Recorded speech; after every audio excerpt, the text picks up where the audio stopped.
What's going on, Dodgers Nation? Doug McCain here. You can follow me on Twitter and Instagram at DMac_LA. We've got the biggest decisions for the Dodgers this offseason coming up in just a second. But a quick reminder for our latest Dodgers news and rumors all offseason long. Be sure to hit that subscribe button, hit that notification bell, and if you really want to support the channel, smash that like button. And as always, some of your takes down below in the comments section. Today's Dodgers Nation question of the day. How do you think these decisions will play out? Will the Dodgers re-sign Trea Turner? Will Clayton Kershaw return to LA? Will they extend the qualifying offer to Tyler Anderson? I want all your takes on all these big decisions down below in the comments section. And for our latest Dodgers news, head over to DodgersNation.com. So the Dodgers have some big decisions to make this offseason. Look, anytime you have a historic regular season where you finish with a franchise record 111 wins, where you finish with a plus 334 run differential, you have the best pitching, the best offense in the league,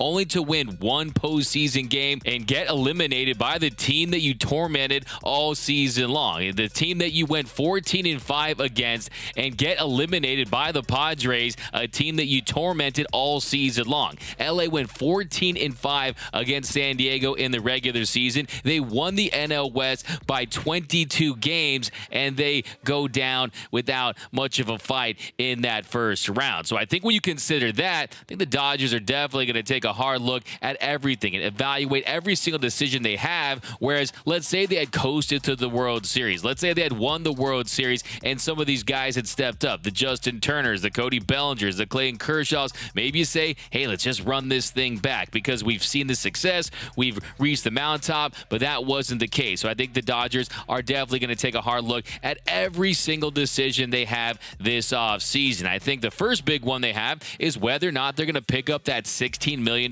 club option of Justin Turner. So the Dodgers, they hold a $16 million club option. It has a $2 million buyout attached to it. And if you look at Justin Turner, he has been a rock for this Dodgers organization. He has been the clubhouse leader for many, many years, 9 years already now in Los Angeles, and he's been one of the great success stories in Major League Baseball over the last decade. Look, the Mets gave up on him, they non-tendered him, and then he turned himself into a multi-time All-Star with the Los Angeles Dodgers, a guy that has developed a reputation for coming through in the postseason. His home run off of John Lackey in Game 2 of the 2017 NLCS is one of the greatest home runs in Dodger history. It was their first walk-off home run in the postseason since Kirk Gibson in '88, and it came on that same day. So for me, there's no question. Justin Turner has etched himself into Dodgers lore forever, but, I bring my facts to the fight. In the past two postseasons, we haven't seen that same red October. That postseason magic hasn't quite been there for JT. In the last two postseasons, 2021 and 2022, JT's gone a combined 6 for 47 and has hit 127. Now, he did get injured in the Giants series in 2021, but this season he wasn't very good. He had a lot of opportunities to come through with runners in scoring position, and he looked overmatched by high-velocity pitching. That's one thing I worry about. If you look at his year as a whole, he hit 278, had a 788 OPS, hit 13 home runs, was still an above-average bat, was also great with runners in scoring position, had a 1,007 OPS, 11 doubles, 6 home runs. He was one of the best hitters in the second half of the season post the All-Star break. He had a 319 batting average. That was the 7th highest in Major League Baseball. But you look at that B-WAR sitting at 1.9. Major League teams right now are paying around $9 million for 2 WAR, and he's basically a below 2 WAR player that is set to make $16 million if the Dodgers do pick up that club option. Now, of course, the Dodgers could not pick up that option. There's a $2 million buyout, and they could try to sign him to a lesser contract. But if you look at his age, he is going to turn 38 in November. So me knowing the Dodgers like I do, my guess would be that LA would rather pick up that club option than sign him to a multi-year deal, because it's always about the years for the Dodgers, not always about the money. But JT, he was on Rogan and Ronnie today on AM 570, and he talked about his future with the Dodgers and if there had been any discussions about picking up that club option. And here's what JT had to say. They have not, so I'm kind of in limbo right now, just waiting to see what happens. I know think they have 5 days after the World Series ends to make that decision, and I haven't heard a whole lot yet. So I'm not really sure. It'd be great to end my career as a Dodger, but things don't always go as planned, and we don't know what's going to happen. So it'll be very interesting to see if the Dodgers pick up Justin Turner's club option because, look, they do have options at third base. Max Muncy, he was pretty much the everyday third baseman from August on. Then you have Miguel Vargas, a guy that they have a lot of faith in. They're very high on him, and he's going to get his opportunity. And if you look at Justin Turner, do you see him as a true DH? I mean, he's definitely not, but he can still be a very productive hitter in the regular season. That's what the numbers tell us about the past few years. But I think if you're the Dodgers, one thing you want to consider is, do you still want Justin Turner to be that guy in this Dodgers clubhouse? Do you still want him to be the unofficial captain of the team? Do you still think that his voice is resonating with the younger players? If you believe that, then I think you bring him back. If you want to go in a different direction and change the chemistry, change the nucleus, then I think maybe you don't pick up that club option. So I think with Justin Turner and the Dodgers, it's more philosophical than financial, and I do think at the end of the day, this organization, they really value what he brings to this team, and I could definitely see them picking that club option up. Now, the next big decision is about Cody Bellinger. Will the Dodgers non-tender Cody Bellinger? He's projected to make $18.1 million next season, and I don't care how good his defense is. He is not good enough at the plate to justify that kind of payday. If you look at his numbers, since the start of the 2020 season up until 2022, he has statistically been one of the worst bats in all of Major League Baseball. This is how he ranks with players with a minimum of 1,000 plate appearances since the start of the 2022 season. His .203 batting average is 158th out of 160. His .648 OPS is 155 out of 160. His 78 WRC plus is 156 out of 160. So at the plate, when it comes to offensive production, he's been 22% below league average in that span. His 2.1 F-WAR ranks 141st out of 160. So he's a little higher in that regard because of his defense. But if you look at those numbers, that does not justify a contract of that magnitude. I think the Dodgers have given Cody Bellinger numerous opportunities to figure things out. I think they gave him a good enough runway in the 2022 season, and he just was not able to get it done and prove that he can consistently produce at the plate to be a part of their plans long term. So I do think there is a chance they do non-tender Cody Bellinger. I do think it makes a lot of sense, especially when you consider the fact you have other guys that can play center field. I'm not completely sold on Trea Turner, but he's still under team control for another couple of seasons. And the Dodgers, they started him over Belly multiple times in the NLDS, and that's when I knew that it was the beginning of the end for Cody Bellinger with the Dodgers. When they did not start him against a right-handed pitcher, that's when I started to fear that his time in Dodger Blue could be coming to an end. There's also Chris Taylor, who they signed to that 4-year, $60 million contract last season. We saw what James Outman was able to do in his limited opportunities in the show this season. They could go out there and sign another outfielder. I've been talking about Brandon Nimmo for the last couple of months now as a potential replacement. So there are some options out there. Of course, there's the big fish in Aaron Judge and what they could do with him and Mookie Betts, but there are definitely some guys that can play center field in place of Cody Bellinger. And can they play it as well as Cody Bellinger defensively? Absolutely not. But when you consider how inept he's been at the plate, I think it might be time for the Dodgers to move on. Now, will he be back in Dodger Blue? It's almost the same conversation as it is with Justin Turner. If they feel like he brings enough to the team, it's still a 1-year contract. Remember, it's not about the years with LA. They don't have to commit long term. Maybe they do bring him back and try to make things work, or you try to sign him to a lesser deal or offer him a discounted rate. So it is a possibility, but I think he's a guy that would benefit from a change of scenery. Now, the next big question is, will the Dodgers pay Trea Turner? Will Trea Turner be back in Dodger Blue? Well, first let's take a quick look at his 2022 season.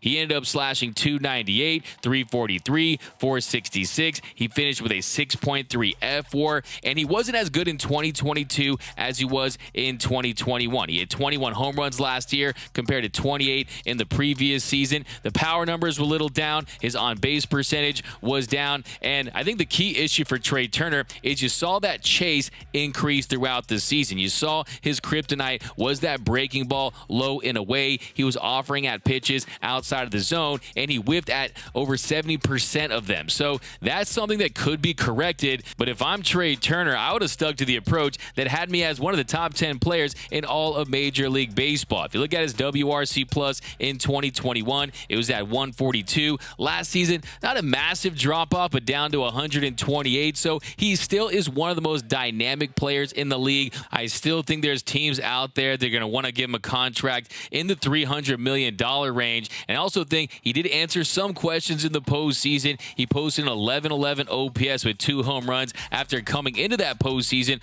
with a career .561 OPS. He did have some bad at-bats in key situations, and also that error in Game 2 really cost the Dodgers, and I think his defense definitely got exposed a little this season. I think at best he is an average shortstop that will probably play the position for another 3 to 5 seasons, but he's not going to be your shortstop for the next decade. So I do anticipate he moves to second base, where he wasn't very good with the Dodgers defensively when he was reacclimating that position in 2021, or maybe goes back to the outfield, but still a marquee player. But will the Dodgers sign him? Will they want to give him that big bag? Well, it's a big question, because they did offer Corey Seager $290 million before he signed with the Rangers for $325 million.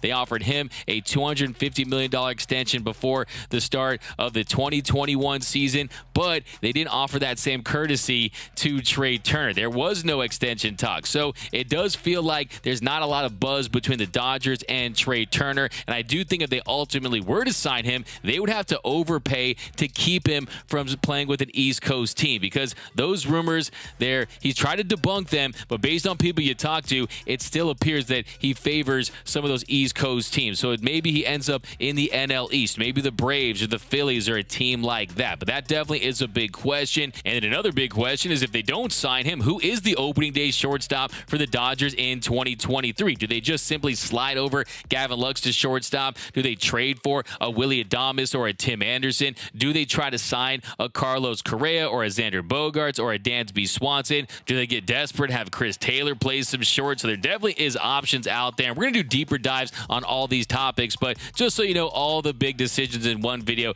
we're rolling with it like this in this quick hitter style. Now, next big question is, will the Dodgers re-sign Clayton Kershaw? So Kershaw, he told reporters that he does want to come back, but that could change after he spends a month being a dad back in Texas. So it's basically deja Dodger blue. It's very reminiscent of last season when all the talk was about whether or not Kershaw would come back to the Dodgers, sign with the Rangers, or retire. Well, he did pitch very well last season. He had a 2.28 ERA in 126 and a third innings, 137 punch-outs to 23 walks, allowed 10 home runs, had a 3.8 FWAR. And the thing with Kershaw is you're not going to see a lot of innings out of him. He's not going to give you 30 starts. He hasn't pitched more than 130 innings in the past 2 seasons. He has missed significant time due to back injuries, but when he's out there on the mound, he can still be effective. That slider is still one of the best in the game. He's still pristine with his command. He had a 4.7 walk rate through 68% strike. So as long as he's healthy, he can be effective, and I do think he'll be back with the Dodgers. And I don't think it'll be on a $17 million